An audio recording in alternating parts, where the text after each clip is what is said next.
在地球上，人类开挖最深的地底洞就是科拉钻孔，全长有12000多公尺，这个数字比马里亚纳海沟还要更深。但为什么停在12000公尺不继续往下挖呢？因为这个数字出现了超自然现象，机器竟然录到了万人喊叫声。据说就是来自地狱的声音，带您听听当年录到的真实录音档。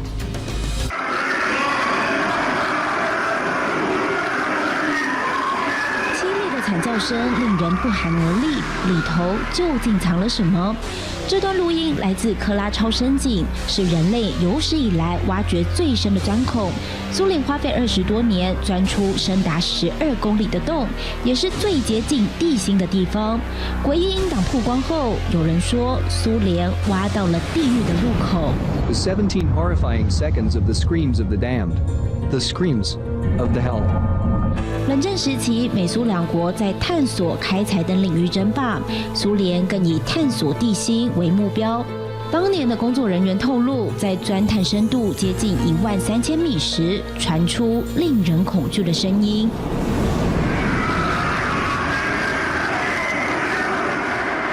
Отсюда геофизики работали.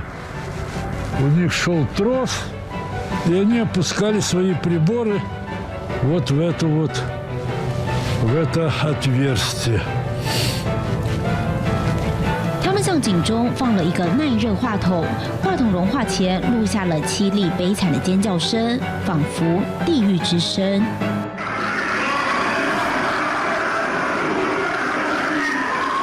更诡异的是，施工团队在录到地狱之声后，火速停工。几个月后，俄罗斯突然让所有人员撤出科拉半岛，这个科拉超深井也被废弃。有人说，当年是因为人手不足以及技术上的困难停工，但观看现场一片狼藉，建筑残骸散落一地，施工团队似乎是匆忙撤离，连资料都来不及拿，因此更多人相信他们一定发现了什么。当年的工作人员还说，钻探过程曾出现难以解释的超自然现象，探仪器还显示出一个大洞，像是钻头钻出了地球血，施工团队简直吓坏了。For example, in 1995, an explosion of inexplicable nature originated at the deepest point of the well, and the drilling had to be stopped. The cause of this phenomenon has never been identified. 尽管诡异传闻不断，但当年苏联的钻探计划可说是一项不可能的任务。能达到这一深度，已经是一个工程学奇迹了。科拉深井花费了20多年的时间，在地球表面钻了一个深度12公里的洞。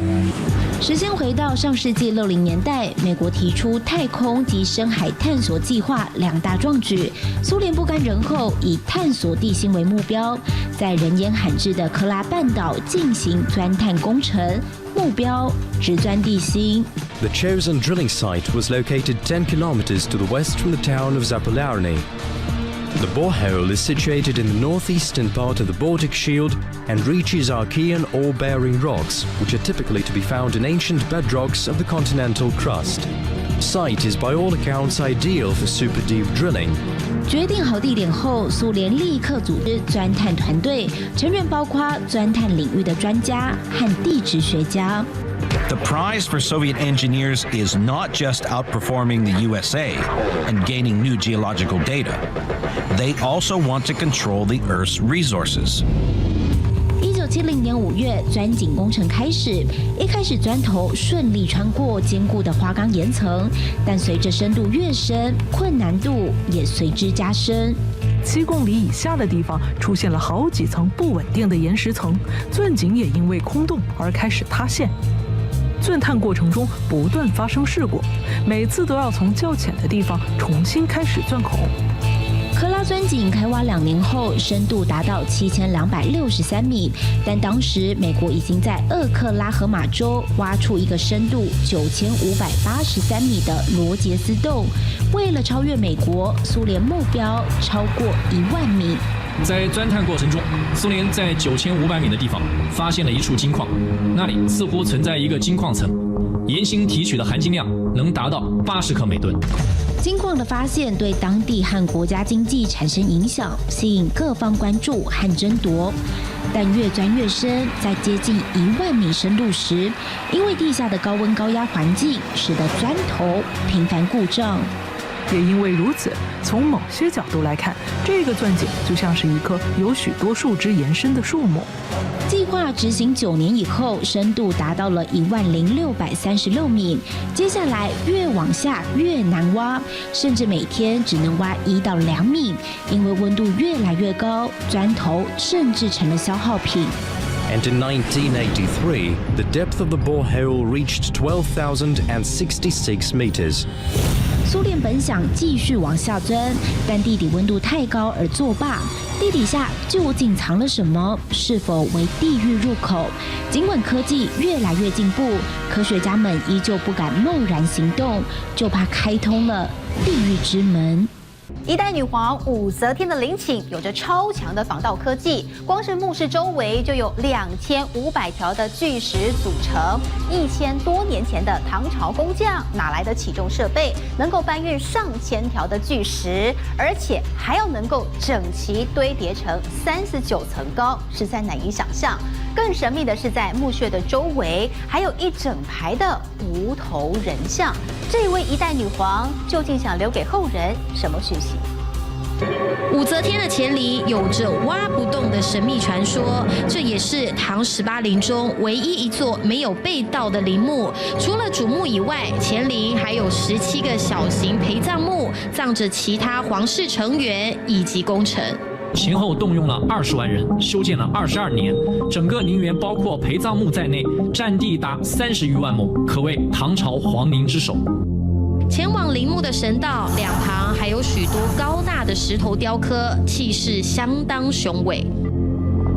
这些石人像高约3.8至4.2米，身材魁梧，相貌各异，头戴冠，双手铸剑于胸前，双目注视远方，表情威严肃穆。不过人们依旧对乾陵充满好奇，陵墓至今依然完整，除了那股看不见的神秘力量保护，或许也跟这黑科技有关。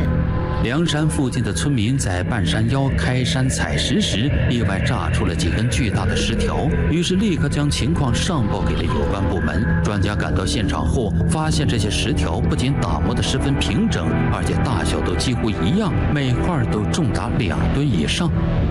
经过勘测，考古队发现乾陵的墓道呈斜坡状，在挖出地宫后，用4000多块长方形的石条顺着山坡一层层填埋缺失的山体，每一块石条上都凿出了燕尾凹槽，然后用燕尾铁栓板镶嵌在里面，来让这些石条紧紧地固定在一起。总共用了8000多块，一层一层堆叠，成为39层墓道。但是这样可还不够，因为在石条跟石条的中间还是存在着细小的缝隙，因此特别用铁水浇灌。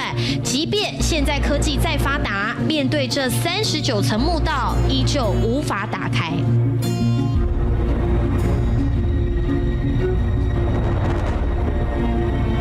说到武则天陵墓，难以解释的还有这一排排整齐的无头石人像。这就是著名的61藩臣像。61藩臣像位于乾陵朱雀门外，它们的大小与真人相同。每个石像后面都刻有字，上面写了石像所在地区，还有一个官职名。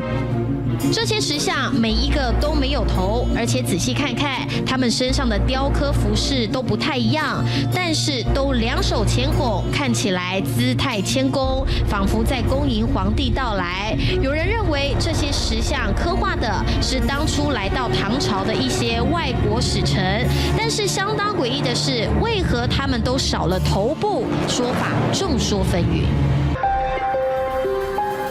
同样充满神秘色彩的还有这个无字碑。中国唯一一位女皇帝为何要立这座无字碑？陕西文物研究所在一次考察时，无意间发现，在无字碑的阳面从上到下刻满了方形的格子，总数约为3000个左右。这个无字碑也是千年以来难以解开的谜团。有人认为武则天立无字碑是为了夸耀自己，表示功高德大，并非文字所能表达。但也有人猜测，无字碑的存在是因为武则天自知罪孽重大。也有人说，立无字碑是聪明之举，因为功过是非，让后人去评论。秘鲁高山上发现了一具异常完美的冰封少女，在冰山里头封存了整整500年。考古出土时，惊人的美貌，皮肤还具有弹性，仿佛定格在她沉睡的那一刻。科学化验发现，原来她的血液真的冻结在了500年前的那一瞬间。眼前这位少女静静地坐着，仿佛她只是睡着了。这是人类史上保存最完好的一具木乃伊。这被冰封500年的女孩被称为胡安妮塔。她的身上没有一处腐烂，一头浓密的秀发，乌黑发亮，甚至连身上的丝织品还依旧色彩鲜艳。让专家感到疑惑不解的是，她的旁边竟然还放着一顶尊贵无比的羽毛皇冠。这不可思议的一幕让专家震惊不已。When she first came out of the ground, she was completely wrapped up. We couldn't see any part of her body, but the textiles were just outstanding, and they were so well preserved. It was in hushed voices. See, man, it was as if we were afraid at some level that we might wake this mummy up because she seemed just so alive. But nothing had the impact of when we uncovered her hands. Probably one of the most powerful experiences I've had in my life because those hands were perfect. We realized that this has got to be, if not the best preserved mummy in the world, we don't know of any other better. 而且经过详细检测，发现女孩的脑部、五脏六腑、骨头全部都是完整的。更让人惊讶的是，血液也被冻结。这具木乃伊没有经过特别的保存，但是看起来一点也不像已经在寒冷的高山上度过500年的时间。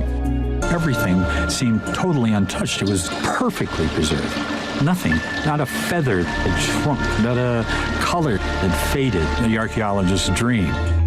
仔细看看这些丝织品，色彩依旧鲜艳，没有任何褪色的痕迹。还有这顶羽毛皇冠，就连一根羽毛都没有受到损伤。从这个陪葬品也可以证实它的地位相当特别。The statues that were with her, the ceramics that were with her, everything was from the Inca Empire. 种种证据堆叠下来，专家学者认为它很有可能来自印加的贵族家庭。而在近几年，专家学者们也还原了胡安妮塔的原貌。